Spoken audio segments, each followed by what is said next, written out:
Hi, I'm Johnny from K2 and today I'm going to talk to you about the newly redesigned Clicker HB system.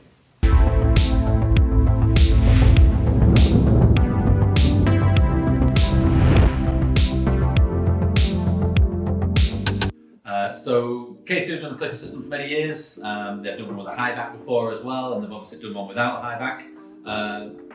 This year they've attempted to try and refine the system so you're getting but this year they've aimed to improve the system and make it just work better for what people want. They still use their cleat system that they've used throughout the years. The idea of this is it pins under the toe and the heel, so you get a more natural feel of an ankle strap of a binding with toe and heel response, but it allows for what they call natural roll side to side. So lateral flex is still kind of preserved as if you'd have normal strap binding. The addition of the high back onto the binding takes away a lot of weight from the boot, so the boot's not overly stiff, it's a lot lighter as a result, it feels more natural. With the binding, they've got their EVA base pad. This has got a 3-degree cant like you have with a lot of their bindings, and the texture that's printed into the pad is designed to clear snow a lot. It makes it less likely for the snow to stick to it and clump up, making it easier to get into your binding. The binding has an aluminium heel loop. It attaches just around the ankle onto the high back, loosen it off and you can get the fit perfect for your boot. It also helps with clipping in if you get the high back and the heel loop in the correct place. As when you drop the foot in, it makes it a lot easier to engage. With the high back, they've cut out the section around the back to allow the heel of the boot to move in and out of it so you can click in easier. You've got tool-free forward lean adjusters. You've got these 2 blocks either side. All you have to do is pivot them around and you get to adjust the amount of forward lean. Obviously there's only a couple of different options, but it's enough to give you the kind of customized feel that you're after. So on the boots, they've redesigned the shape of the cleat somewhat. It's got slightly more shape to the end cleat there. The idea is going to cut through the snow a little bit easier. It's also lower into the boot, so they've recessed it slightly more. This is to reduce the kind of snow clogging factor, and it's less space for the snow to get stuck in.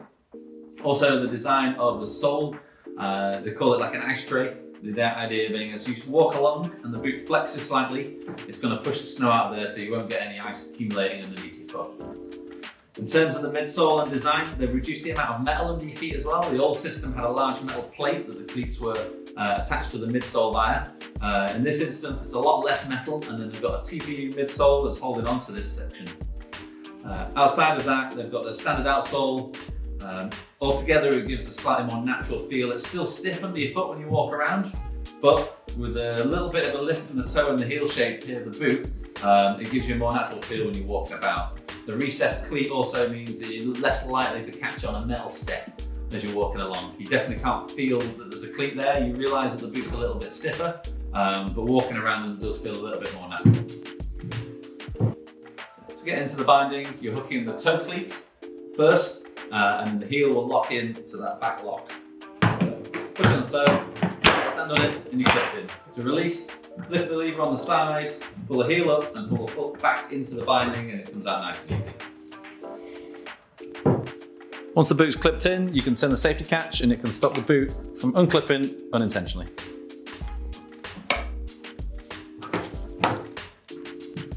So this year, K2 offer 3 boot options with the Clicker system. For the women, you've got the Kinsley. This is a dual zone boa. You've got a boa on the front that does the top section of lace, the boa on the side that does the lower section of lace. Gives you really good control over how you tighten your boot. It's also really easy. The liner in this is their control foam, which is a dual density intuition foam liner. Fully heat moldable, J-bars, gives you loads of grip, customize the fit as well. In the men's, we've got the Boundary, which like the Kinsley has a dual zone boa, so the front boa does the top section, side boa does the lower section. You've got that same intuition control foam liner, again, multi-density, fully heat moldable liner. And then they do the Macis, which is K2's best-selling boot. The only difference between this and the standard Macis, besides the sole, is it's got a power strap at the top. So with the Macis, you've got the boa on the front that does the entire lace. The boa on the side does their Conda system, so that's a plastic insert that sits between the liner and the outer boot. Once you tighten that, it pulls your foot into the back of the boot, gives you a really good heel hold, nice and responsive boot. It's important to take note that because the cleat system has been redesigned and the shape is slightly different, it is not backwards compatible with the previous clicker system. The clicker system is out there for the customer that wants K2 superior fitting. The clicker system is out there for that customer that loves the fit of our K2 boots, but they want fast entry, they don't want to mess around with straps, but they want to not compromise any of the performance that they're used to with their traditional bindings.